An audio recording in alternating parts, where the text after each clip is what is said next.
You know, that exact feeling, right? Like you pick up your phone because you need to check one very specific, very quick thing. Oh, yeah, like checking the weather for tomorrow or waiting on a single email. Exactly, the weather.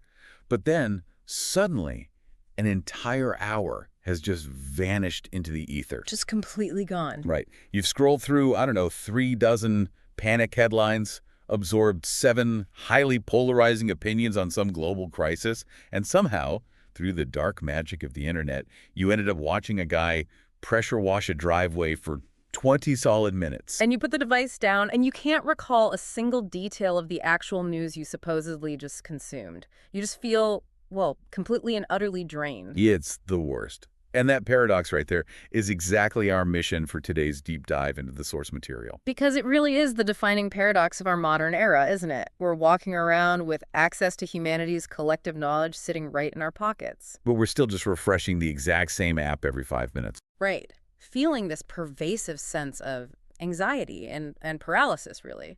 We are drowning in information, but we are absolutely starving for wisdom. Man, that is the perfect way to frame it. So today, for you listening, we're going to unpack why our brains just short-circuit in this modern digital environment, and much more importantly, how we can actually survive it. Yeah, we've synthesized a really fascinating stack of sources for you today. We're looking at cognitive psychology research that maps out the hard physical limits of the human brain.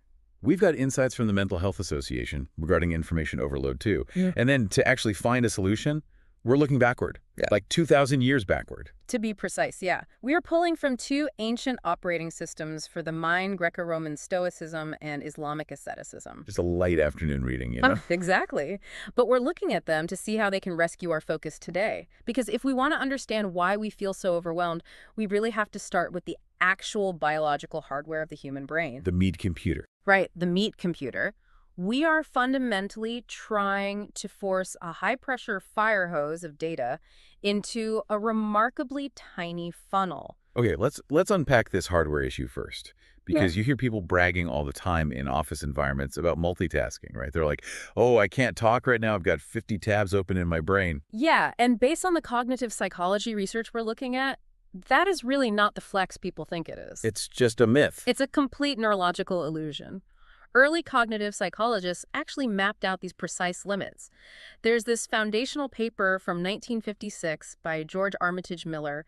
It's titled The Magical Number 7 Plus or Minus 2. Okay, catchy title. What's the magic number 7? Miller demonstrated that our working memory, the mental RAM that actively holds and processes information in real time, it can only handle about 7 chunks of information simultaneously. Slow down, 7 chunks. Oh. Total. Give or take 2. So if I'm looking at a flashy ad on a website, trying to read a news headline, hearing a Slack notification ping in my headphones, and, I don't know, dimly wondering what I'm going to make for dinner, my mental RAM is already overheating. You are absolutely redlining your cognitive engine. And there's another psychologist, Donald Broadbent, who visualized this bottleneck beautifully. Oh, right, the filter model. Exactly, his filter model of selective attention. He used the analogy of a Y-shaped tube. So imagine trying to pour a massive bucket of ping pong balls down both arms of a Y tube at the exact same time. Okay, I'm picturing it. A total traffic jam. Exactly. There's a physical bottleneck at the junction where the arms meet the stem. Only one ball can drop down that stem at a time. And the rest don't just wait politely in line, I'm guessing? No, they bounce around, they collide, they wedge together, completely blocking the flow. Broadbent proved that we truly can only process one cognitive stream at a time. So all those people boasting about their 50 mental tabs, 49 of those ping pong balls are just violently crashing into the walls of their skull. Pretty much. They aren't actually processing the world, they are just creating internal friction. Wow. And that internal friction is what we experience as brain fog, right? Right. Now, bring Broadbent's bottleneck into the modern day, especially with how AI is supercharging the sheer volume of content. Oh, man. Yeah, AI is generating thousands of posts a second now. Exactly. The Mental Health Association data we reviewed points out that the 24-hour news cycle, the infinite scrolling feeds, and now this AI content flood, they are unrelenting assaults on that exact cognitive filter. We're blasting thousands of ping pong balls at a tube biologically built for one. And the end result is not that you become a perfectly informed, well-rounded citizen. The result is profound cognitive fatigue. Which makes perfect sense when you put it that way. I mean, reading 80 headlines on a timeline without retaining a single one isn't being informed. It's literally just jamming the machinery. Just jamming it up, yeah. But, okay, this brings up a huge question for me. If it physically feels bad to be overwhelmed, and if our mental RAM is so obviously maxed out, why don't we just put the phone down? Like, if the fire hose hurts, why do we keep opening our mouths? Because the software platforms you're interacting with, they aren't appealing to your logical prefrontal cortex. They are not trying to neatly pass one rational ping-pong ball of data to you at a time. So what are they doing? They bypass that logical filter entirely by hacking your biological emotional responses. Oh, okay. And there's a psychological framework in our sources that explains the exact mechanism of this hijack, right? Yes, Robert Zajonk's theory of feeling and thinking. Psychologists have a fancy term for this. Affect precedes cognition. Meaning emotion comes before thought. Basically, yeah. Your brain is biologically wired to feel an emotion before it is even capable of formulating a thought about it. So to understand the mechanism here, we have to think about the biology. Like your optic nerve takes in visual data, let's say a glowing red notification badge or a photo of a politician you really despise. Right. And that visual signal hits your amygdala, which is the brain's emotional and threat detection center, milliseconds before it reaches your prefrontal cortex, which handles logic and reasoning. So you experience a chemical emotional reaction to a stimulus before your logical brain can even parse what the stimulus is. Precisely. You react to the novelty, the aesthetic, the shock value, and modern algorithms are mathematically optimized through millions of A/B tests to trigger that exact precognitive emotional spike. You feel that punch in your gut before you've even read the caption. Exactly. Features like infinite scroll or push notifications, they don't give your prefrontal cortex the natural pause it needs to kick in and say, wait, is this actually useful? The algorithm genuinely knows your psychological vulnerabilities better than your own family does. It really does. And the Mental Health Association source highlights how this ties directly into our negativity bias. Right, the survival mechanism. Like evolutionarily speaking, paying hyper attention to the scary rustling sound in the bushes kept our ancestors from being eaten by predators. Exactly. But today, that exact same survival mechanism just keeps us glued to terrifying geopolitical news updates at 2 a.m. It's exhausting. And our source material from Islam on Web brings a deeply profound historical perspective to this exact psychological phenomenon. They do. They describe these modern algorithms as nafs amplifiers. NAFs. Tell us about that. So in Islamic psychology, the nafs is the lower ego. It's the part of human nature driven by basic impulses, vanity, appetite, and reactive emotions. I found this concept fascinating. Mm-hmm. The source details how digital platforms thrive by feeding this lower ego through two distinct mechanisms. Right. First, there's the insatiable demand for validation. The gamification of likes, shares, and follower counts. Exactly. And second, and maybe more insidious, is the breeding of hasad, which translates roughly to envy. Right, because you mindlessly swipe through these highly curated, wildly unrealistic digital highlight reels of other people's lives. It naturally cultivates this quiet, simmering dissatisfaction with your own ordinary real life. It completely traps the human heart in a digitized amusement park of temporary dopamine spikes. You get outraged by a headline, then envious of a vacation photo, then momentarily validated by a like on your own post. It creates an emotional roller coaster, and that guarantees you never achieve the internal stillness required for deep, meaningful thought. Hold on, though. I need to push back on this a little bit, because if you're listening to this on your commute right now, you might be having the exact same thought I am. Which is? We are constantly told that being a responsible adult means staying engaged.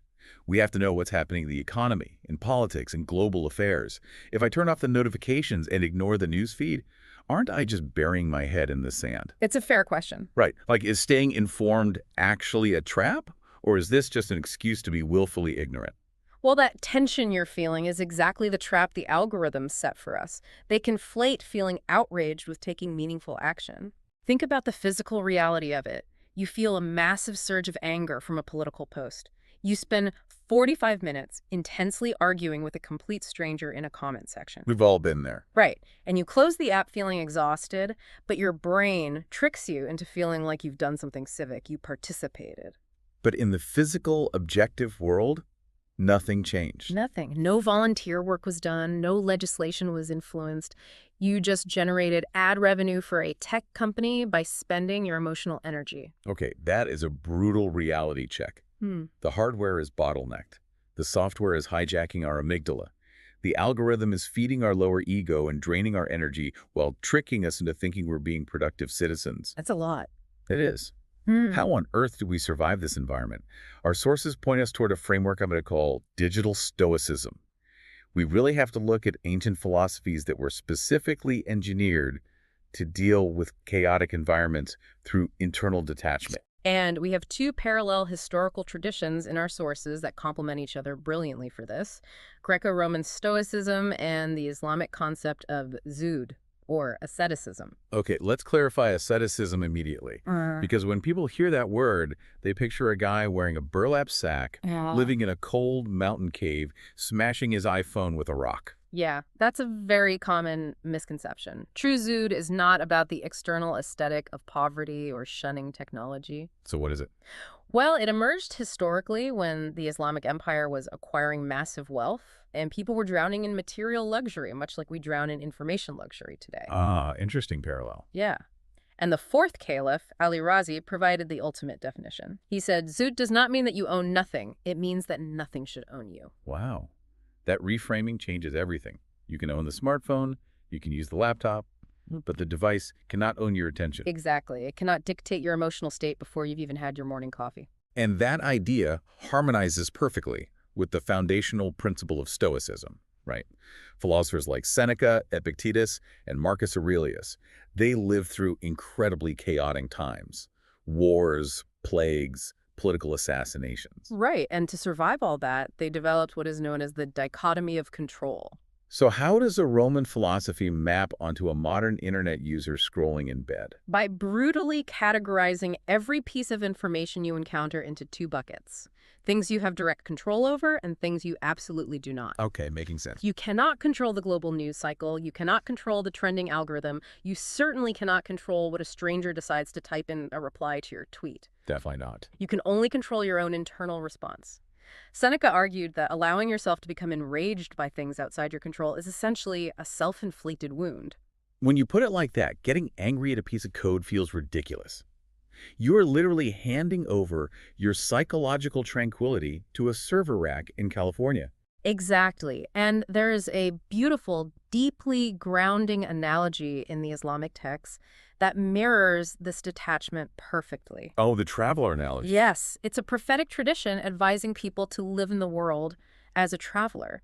Think about how a traveler operates. They use tools for the road, they consult a map, they ride a horse or drive a car, they might rent a room at an inn for the night. But a traveler never attempts to pour a concrete foundation and build a permanent house on the shoulder of the highway. Precisely. It is the perfect framework for our digital lives.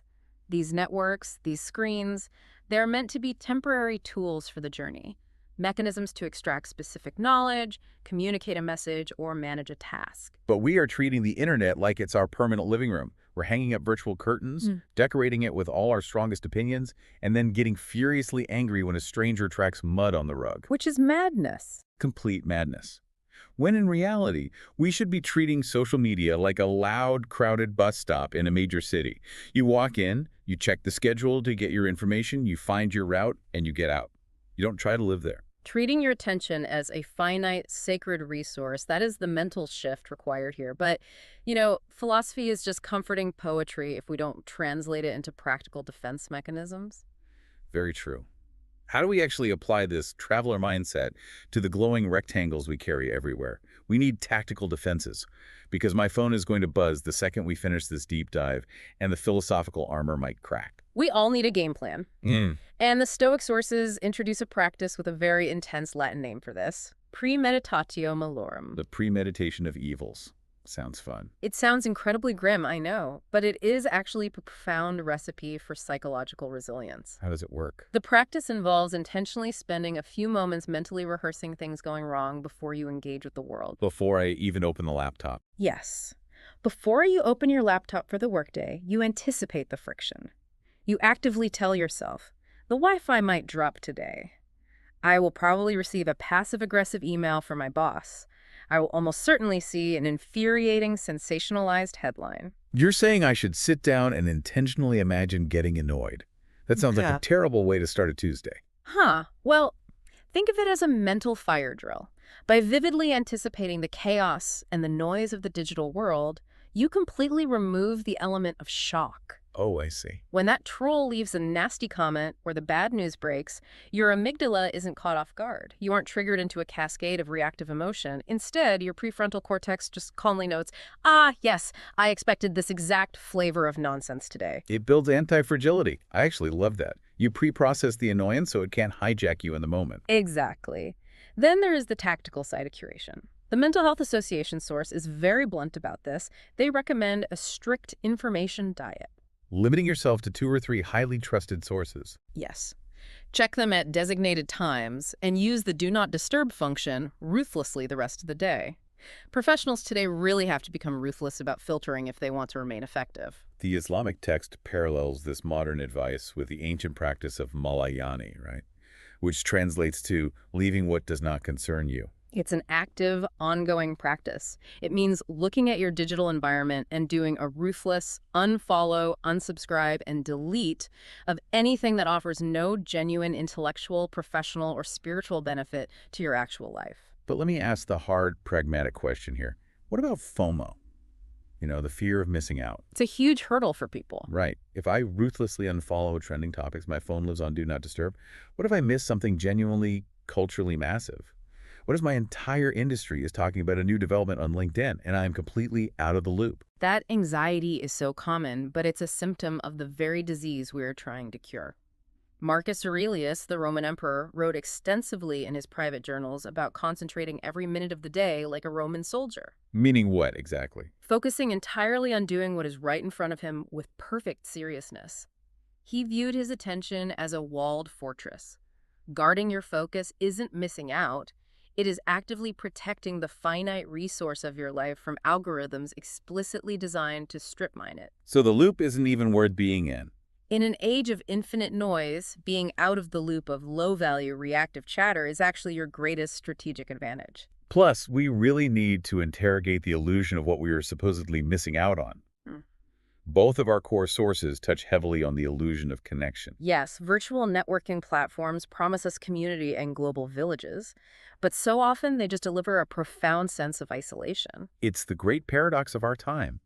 We spend hours every day on social networks, yet public health data shows we are experiencing unprecedented levels of societal loneliness. The Islamic concept of ukhuwah, which means true brotherhood or deep community, fundamentally requires physical presence. It requires empathy, looking into someone's eyes, and physically bearing the burdens of others. Exactly.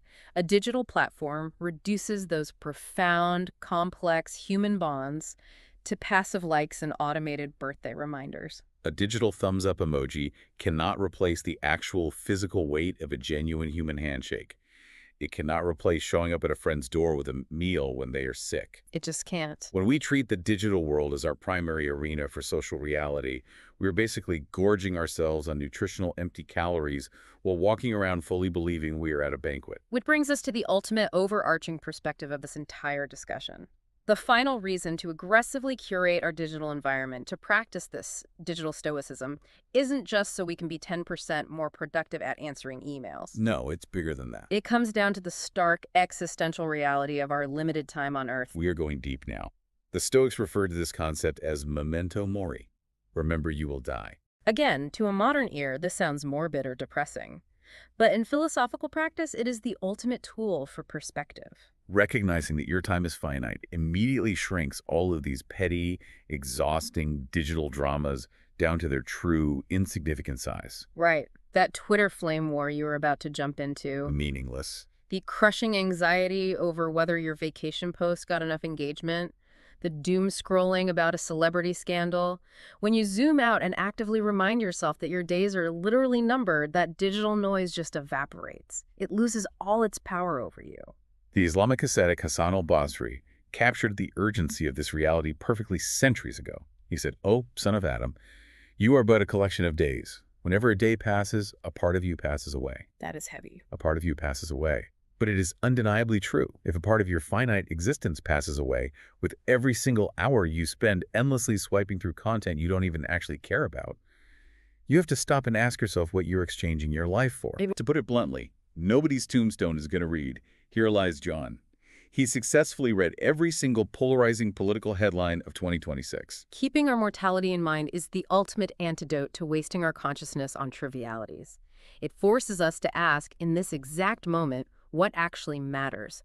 Is it this infinite, algorithmic scroll, or is it the physical world, the physical people right in front of me? Man, let's bring all of these threads together. Today, we've explored the massive paradox of our era.